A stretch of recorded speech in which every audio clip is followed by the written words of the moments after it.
దేశంలో ఎల్పీజీ సరఫరాను మరింత సులభంతరంగా వేగంగా చేయడానికి కేంద్ర ప్రభుత్వం కొన్ని కీలక నిర్ణయాలను తీసుకుంది. దేశవ్యాప్తంగా కొత్త ఎల్పీజీ పైప్ లైన్స్ నిర్మించేందుకు గ్రీన్ సిగ్నల్ ఇచ్చింది కేంద్రం. దాదాపు 7,000 కోట్ల రూపాయలతో 1800 కిలోమీటర్ల మేర 3 కొత్త పైప్ లైన్స్ ను ఏర్పాటు చేయబోతోంది కేంద్రం.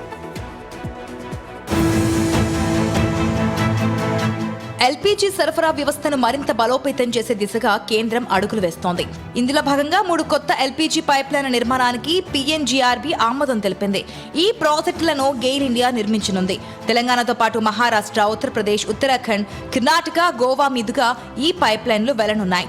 తెలంగాణలోని చర్లపల్లి నుంచి మహారాష్ట్రలోని నాగ్పూర్ వరకు 556 కిలోమీటర్ల పైప్లైన్ నిర్మించనున్నారు. అలాగే ఉత్తరప్రదేశ్లోని ఝాన్సీ నుంచి ఉత్తరాఖండ్లోని సితార్గంజ్ వరకు 611 కిలోమీటర్లు, మహారాష్ట్రలోని షిక్రాపూర్ నుంచి గోవా, కర్ణాటకలోని హుబ్లీ వరకు 663 కిలోమీటర్ల పైప్లైన్ ఏర్పాటు చేయనున్నారు.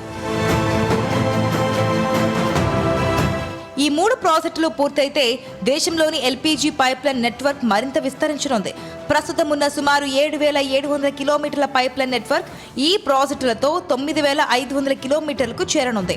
పైప్లైన్ ద్వారా ఎల్పీజీ రవాణా పెరగడంతో లారీల రాకపోకలు, ట్రాఫిక్ రవాణా ఖర్చులు తగ్గే అవకాశం ఉంది. ప్రమాదాల ముప్పు కూడా తగ్గుతుందని కేంద్రం చెబుతోంది. మరోవైపు మారిషస్తోనూ భారత్ ఇంధన సంబంధాలను మరింత బలోపేతం చేసుకుంది. 5 ఏళ్ల ఒప్పందంలో భాగంగా మారిషస్కు అవసరమైన పెట్రోల్, డీజిల్, విమాన ఇంధనాన్ని ఇండియన్ ఆయిల్ కార్పొరేషన్ సరఫరా చేయనుంది. దీంతో హిందూ మహాసముద్ర ప్రాంతంలో ఇంధన భద్రత విషయంలో భారత్ పాత్ర మరింత కీలకంగా మారనుంది. ఒకవైపు దేశంలో ఎల్పీజీ సరఫరా వ్యవస్థను విస్తరిస్తూనే మరోవైపు పొరుగు దేశాలతో ఇంధన భాగస్వామ్యాన్ని పెంచుకుంటోంది భారత్. కొత్త పైప్ లైన్లతో రవాణా సులభం కావడంతో పాటు ఇంధన సరఫరాలో మరింత స్థిరత్వం వచ్చే అవకాశం ఉంది.